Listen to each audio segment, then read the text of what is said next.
लंबा रास्ता तभी कम होता है जब हम खुद को लगातार आगे बढ़ाते रहें। जितनी तेजी से हम जीवन में आगे बढ़ेंगे, उतनी ही तेजी से मंजिल हमारे नजदीक आती रहेगी। एक बार की बात है, गौतम बुद्ध को किसी गांव में प्रवचन देने के लिए जाना था।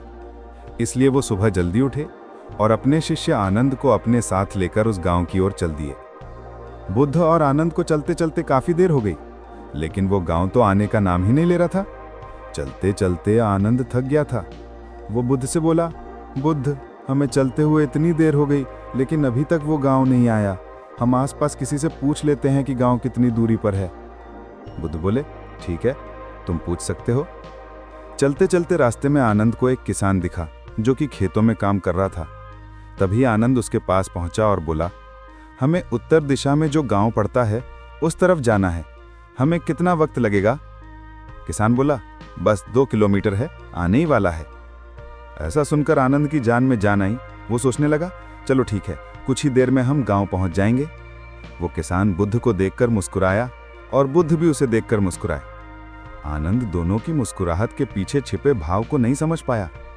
बुद्ध पहले भी उस गांव में गए हुए थे, इसलिए वो जानते थे कि वो गांव अभी बहुत दूरी पर है। अब चलते चलते उन्हें और देर हो गई। रास्ते में आनंद को एक अम्मा दिखाई दी जो कि सर पर लकड़ियों का गट्ठा लेकर चल रही थी।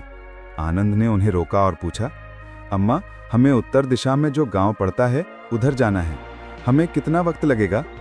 अम्मा बोली, बेटा, बस 2 किलोमीटर दूर है। अम्मा बुद्ध को देखकर मुस्कुराई और बुद्ध भी अम्मा को देखकर हल्के से मुस्कुराए। आनंद को फिर समझ नहीं आया कि आखिर ये दोनों एक दूसरे को देखकर क्यों मुस्कुरा रहे हैं। फिर काफी देर चलने के बाद आनंद को एक तीसरा व्यक्ति दिखा। आनंद ने उससे वही सवाल किया और उसने भी यही उत्तर दिया कि गांव बस 2 किलोमीटर दूर है। अब आनंद बहुत ज्यादा थक गया था, इसलिए उससे रहा नहीं गया। उसने गुस्से में अपना झोला फेंका और बुद्ध के सामने हाथ जोड़कर बोला, बुद्ध, मुझे माफ करो, लेकिन अब मेरे भीतर तनिक भी चलने की हिम्मत नहीं है। जिससे भी पूछो वो यही कह रहा है कि बस 2 किलोमीटर दूर है, लेकिन हमें चलते चलते इतनी देर हो गई। हम सुबह निकले थे, अब सांझ हो रही है, लेकिन फिर भी गांव है जो आने का नाम ही नहीं ले रहा। धैर्य रखो आनंद, कोई बात नहीं, मैं तुम्हारी परेशानी समझता हूँ। तुम्हारी तरह मैं भी बहुत थक गया हूँ। बगल में एक पेड़ है, रात भर हम उधर विश्राम करते हैं और सुबह गांव की ओर निकल जाते हैं। ऐसा सुनकर आनंद को थोड़ा चैन मिला। वो और बुद्ध दोनों पेड़ के नीचे आराम से बैठ गए। बुद्ध, एक बात समझ नहीं आई, जिससे भी मैंने रास्ता पूछा सभी 2 किलोमीटर कह रहे थे। यदि सच में रास्ता 2 किलोमीटर की दूरी पर होता तो हम कब का पहुंच जाते? आनंद, मैं इस गांव में पहले भी गया हुआ हूं। ये गांव 2 किलोमीटर नहीं, 20 किलोमीटर दूरी पर है, जिसमें 6 किलोमीटर हम पार कर चुके हैं। बुद्ध, ये गांव इतना दूर है तो आपने मुझे पहले ही क्यों नहीं बताया? क्योंकि मैं नहीं चाहता था कि लंबे रास्ते का सोचकर तुम पहले से ही रुक जाओ। बुद्ध, मैं ये जानना चाहता हूँ, वो तीनों लोग जिससे मैंने रास्ता पूछा था, आप उनको देखकर क्यों मुस्कुराए और वो भी आपको देखकर क्यों मुस्कुराए? बुद्ध बोले, वो मुझे और मैं उन्हें देखकर समझ गया था कि हमारा काम एक ही है, दूसरों को आगे बढ़ाना। जैसे मैंने तुम्हें नहीं बताया कि गांव 20 किलोमीटर दूर है, वैसे ही वे तुम्हें नहीं बताना चाहते थे कि गांव अभी बहुत दूर है। लेकिन उन तीनों ने मिलकर हमसे 6 किलोमीटर का रास्ता तो तय करवा ही दिया। बुद्ध आगे बोले, जब मनुष्य को पता होता है कि मंजिल पास में ही है, तब उसकी गति बढ़ जाती है। लेकिन जब मनुष्य को यह पता होता है कि रास्ता बहुत लंबा है, तो उसकी गति धीमी हो जाती है। जीवन के किसी भी मार्ग पर किसी भी व्यक्ति की गति धीमी ना हो, इसलिए उसे हमेशा प्रोत्साहित करते रहना चाहिए कि बस मंजिल आने ही वाली है। बुद्ध की ये बात सुनकर शिष्य ने उन्हें दंडवत प्रणाम किया। आनंद बोला, बुद्ध, ये मेरा सौभाग्य है कि आप मेरे गुरु हैं। आपके साथ मुझे हमेशा ही कुछ सीखने को मिलता है। इस रास्ते की यात्रा में भी आपने मुझे बहुत कुछ सिखा दिया है। मैं समझ चुका हूँ, यदि मनुष्य को मंजिल से प्यार हो तो उसे अपने आप को बार बार यही समझाना होगा कि बस थोड़ी दूर और। इस प्रकार एक दिन वो अपनी मंजिल पर पहुंच जाएगा। बुद्ध और आनंद ने पेड़ के नीचे रात भर विश्राम किया और सुबह गांव की तरफ निकल गए। जब सूरज की पहली किरण धरती को छूने लगी तो बुद्ध और आनंद पेड़ के नीचे से उठे।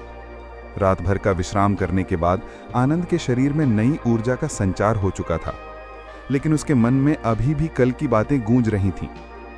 जैसे ही दोनों फिर से चलने लगे, आनंद ने बुद्ध से पूछा, बुद्ध, एक बात और समझाइए। यदि हम लोगों को हमेशा यही बताएं कि मंजिल पास है, तो क्या ये झूठ नहीं होगा? क्या सत्य बोलना हमारा धर्म नहीं?